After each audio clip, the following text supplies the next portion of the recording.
Sinead took up the story. She's only the most famous actress around, and the newspapers have been full of gossip about the filming of her new movie down in Wicklow. When you saw her on the red carpet wearing your... what are those things called again? He frowned. We call them headpieces, but they're also known as fascinators, Sheila told him with a smile. The presenter pulled a face at the audience.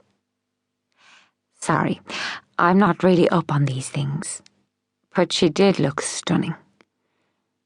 An image of the actress, the delicate creation of silk and veiling on her shiny blonde bob, flashed up on the large screen behind him. That must have been an incredible moment, Sinead, seeing one of your designs on the head of a famous actress at the BAFTAs. Describe for me how you felt.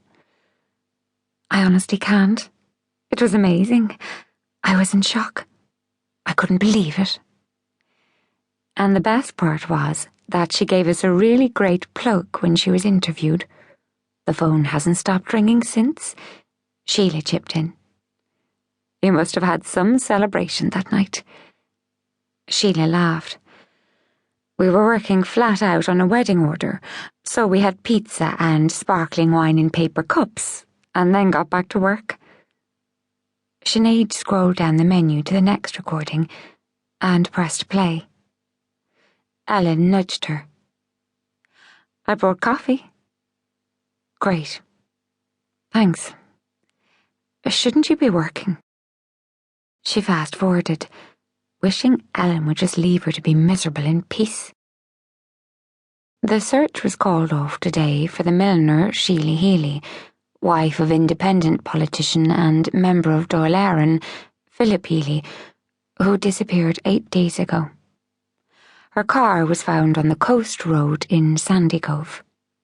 Her mother, Margaret Fields, died 20 years ago when swimming on the family holiday in Kilmuckridge.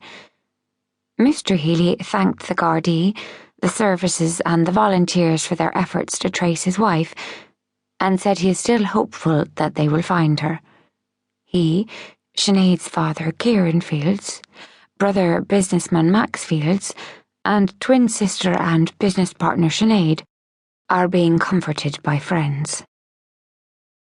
Ellen wrenched the remote away from Sinead and switched off the TV. Enough. You've got to stop watching this stuff. It's been nearly a year. Only 8 months, Sinead snapped. She disappeared on March the 1st.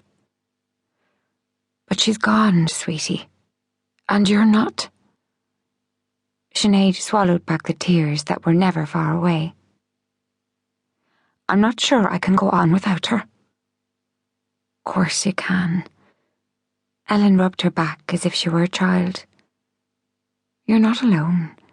You've got me and Rory and Max and Dylan and your dad. Yeah, right, Sinead grunted. Dad had retreated into his own little world. Her brother meant well, but he wasn't the sort that you ever had a heart-to-heart with. Dylan. She sighed. Well, her boyfriend had turned out to be a total asshole. He had been sympathetic for the first couple of months after Sheila disappeared, but he'd grown tired of her moping around and spent more time out wandering the hills and beaches with his bloody camera than he did with her. Yeah, well, you've got me and Rory anyway, and your work. Throw yourself into that. It's what you love, and blot out everything else. Whenever Rory's worried about the business, I send him into the kitchen to bake, and within a few hours he's calmed down. Sinead pulled away and dragged her sleeve across her eyes. Sheila was the brains of the business. I don't have a clue, to be honest. When I try to sew, my fingers feel clumsy, as if I'm wearing rubber gloves. I can't even sketch. She broke off as the familiar feeling of panic overwhelmed her, and she reached with shaking fingers for her coffee. Caffeine, alcohol, and sleeping tablets were all that got her through lately.